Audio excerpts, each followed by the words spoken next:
እና ከውጭ በተመራረጡ ወቅታዊ የቢዝነስ፣ የፋይናንስ፣ የኢንቨስትመንትና የግብይት ጉዳዮችን የሚዳስሰው ኢትዮ ቢዝነስ ጀምሯል። ዛሬ በአጫጭር ኢትዮጵያ ባለፉት 10 ወራት ውስጥ 2.94 ቢሊዮን ዶላር የውጭ ቀጥተኛ ኢንቨስትመንት ስለመሳቧ፣ የኢትዮጵያ ታምርት ንቅናቄ የአምራች ኢንዱስትሪዎችን ከ46 በመቶ ወደ 53.5 በመቶ ከፍ ስለማድረጉ፣ ኢትዮ ቴሌኮምና የኢትዮጵያ ንግድ ባንክ የሞባይል የፋይናንስ ዲጂታል አገልግሎት በጋራ መስጠት የሚያስችላቸውን ስምምነት ስለመፈጸማቸው፣ በዝርዝር ደግሞ በኢትዮጵያ ካፒታል ገበያ ላይ በአገናኝነት ወይንም በተለምዶ በድለላ ስራ ለመሰማራት በኢትዮጵያ ካፒታል ገበያ ላይ ቀዳሚ ተዋናይ ለመሆን እየተዘጋጁ ስላሉ ድርጅቶችና ግለሰቦች እነዚህንና ሌሎች የቢዝነስ ጉዳዮችን አካተናል። አብራችሁን ቆዩ። ተመልካቾች፣ በአጫጭር የሀገር ውስጥ የቢዝነስ መረጃዎቻችን እንጀምራለን። ኢትዮጵያ ባለፉት 10 ወራት ውስጥ 2.94 ቢሊዮን ዶላር የውጭ ቀጥተኛ ኢንቨስትመንት መሳብ ችላለች። ይህም ካለፈው ተመሳሳይ ወቅት ጋር ሲነጻጸር ከ9.4 በመቶ በላይ ብልጫ ያለው ነው። በኢትዮጵያ ኢንቨስት ለማድረግ ፍላጎት ካላቸው የውጭ ባለሀብቶች በዋናነት በአምራች ኢንዱስትሪው ዘርፍ ላይ ለመሰማራት ፍላጎት ያላቸው ናቸውም ተብሏል። የውጭ ባለሀብቶች ወደ ሀገር ውስጥ ገብተው እንዲሰሩ ለማድረግ ሰፊ ስራ እየተሰራ መሆኑንና በተለይም ባለፈው ሚያዝያ ወር በነበረው የኢንቨስት ኢትዮጵያ ንቅናቄ ከ1200 በላይ የውጭ ባለሀብቶች ወደ ኢትዮጵያ መጥተው ያለውን አቅም እንዲያዩ እድል መፍጠርም ችሏል። ከባለሀብቶቹ ጋር በተደረሰ ስምምነትም ከ1.9 ቢሊዮን ዶላር የውጭ ቀጥተኛ ኢንቨስትመንት ስምምነት መፈጸሙንም የኢትዮጵያ ኢንቨስትመንት ኮሚሽን ኮሚሽነር ሌሊሴ ነሜ ገልጸዋል።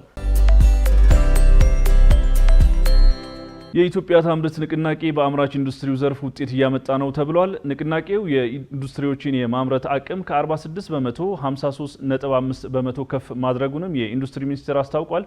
በኢትዮጵያ ታምርት ንቅናቄ 2.3 ቢሊዮን ዶላር የሚያወጡ ገቢ ምርቶችን በሀገር ውስጥ አቅም ማምረትም ተችሏል። እንዲሁም በንቅናቄው ሙሉ በሙሉ ስራ አቁመው የነበሩ 352 ኢንዱስትሪዎችን ወደ ስራ ማስገባት መቻሉንና ተጨማሪ 653 አዳዲስ አምራች ኢንዱስትሪዎች ዘርፉን እንዲቀላቀሉ ማድረግም ተችሏል። የኢትዮጵያ ታምርት ንቅናቄ 2014 ዓ.ም የተጀመረ ሲሆን በኢትዮጵያ የኢኮኖሚ መዋቅራዊ ሽግግር ለመፍጠር አምራች ኢንዱስትሪውን ችግሮችን በመለየት ምላሽ ለመስጠት የተጀመረ ንቅናቄም ነው። የኢትዮጵያ ታምርት ንቅናቄ በቀጣይ 10 ዓመታት የሚከናወንም ሲሆን አምራች ኢንዱስትሪዎችን የማምረት አቅም ከነበረበት 46 በመቶ ወደ 85 በመቶ የማድረስ እቅድም አለው።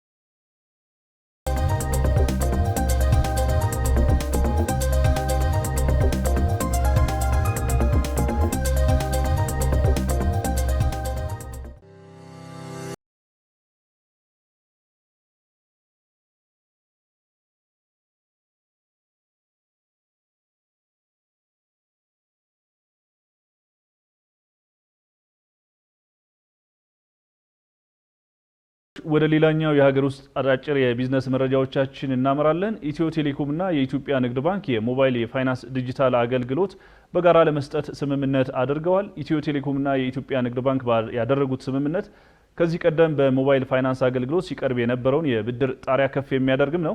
በቴሌብር ፋይናንስ የቀረበው አገልግሎቱ ለደንበኞች፣ ለተቋማት ሰራተኞች፣ ለወኪሎችና ለነጋዴዎች የብድር አማራጮችን የያዘ ነውም ተብሏል።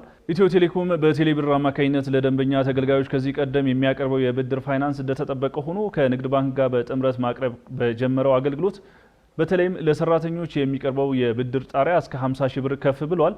3 አይነት አገልግሎቶች የቀረቡበት የፋይናንስ ማዕቀፍ ከሚቀርብባቸው አገልግሎቶች ውስጥ ተጠቃሽ የሆነው የብድር አገልግሎት በሁለት አይነት አማራጮችም ቀርቧል።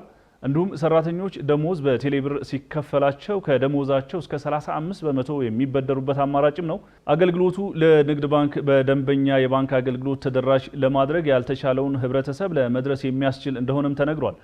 አገልግሎቱ በአመት 6.07 ሚሊዮን ደንበኞችን ይገለገሉበታል ተብሎ የሚጠበቅም ሲሆን በሌላ በኩል 2.75 ሚሊዮን የሚሆኑ ደንበኞች ደግሞ እስከ 9.1 ቢሊዮን የሚደርስ ቁጠባ በአንድ አመት ውስጥ ይቆጥባሉ ተብሎ ይጠበቃልም። ኢትዮ ቴሌኮም ነሐሴ 29 ቀን 2014 ዓ.ም ከዳሽን ባንክ ጋር በመተባበር በቴሌብር ፋይናንስ ስርዓት 3 አማራጮችን ማለትም የቁጠባ ሳንዱቅ፣ እንደ ኪሴ ኦቨርድራፍት እንዲሁም መላ ብድር የተሰኙ አገልግሎቶችን ለመጀመሪያ ጊዜ ማቅረቡ የሚታወስ ነው።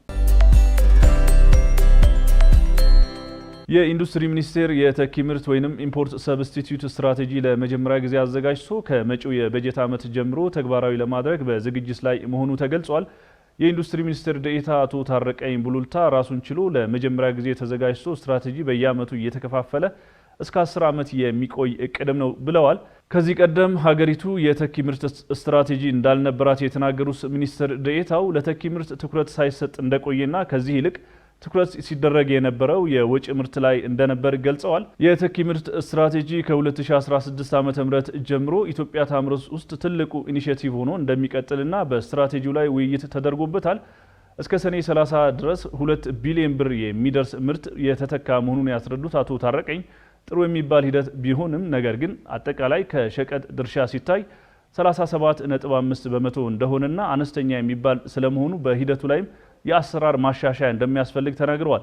በስትራቴጂው የ3 ዓመት እቅድ የተኪ ምርት ድርሻ ወደ 60 በመቶ ለማድረስም ታቅዷል። በበጀት ዓመቱ ከተተኩ ምርቶች በዋናነት የምግብ እና መጠጥ ኢንዱስትሪ ዘርፍ ውጤቶች ከፍተኛ ድርሻ ማለትም እስከ 80 በመቶ የሚይዙ ሲሆን በዋናነት የምግብ ዘይት፣ ፓስታ እና አልሚ ምግቦች ይገኙበታል።